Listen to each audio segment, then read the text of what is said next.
رفقا خیلی خیلی حیاتیه، خیلی خیلی مهمه، چون که استخراج لیتیوم از دریاچه ارومیه کاملا واقعیه.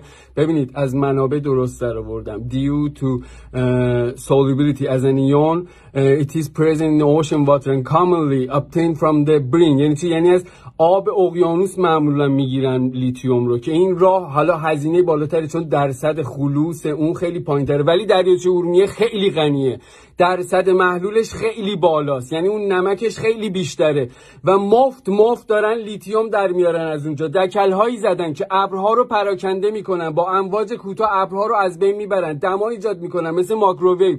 عزیزم این مهمه، حیاتیه، پخشش کن. اونجا میلیون ها انسان دارن زندگی میکنن برای منافع یک عده که بچه‌هاشون اونورن، برای اینکه پول تو جیبی اونها در بیاد. ما نباید سرطان بگیریم. آقا این خیلی جدیه، پخشش کن. بله استخراج لیتیوم از دریاچه ارومیه مثل دریاچه قمی که استخراج معمول همینه. آقا سرچ کن، لیتیوم به صورت محلول در طبیعت، برای همین خشک میکنن آب اوشن، آب اقیانوس رو، ولی اینجا درصد بالای نمک همینجوری ریخته، از یه 10 تن هول و هوش چند میلیارد پول در میارن. متوجه هستی؟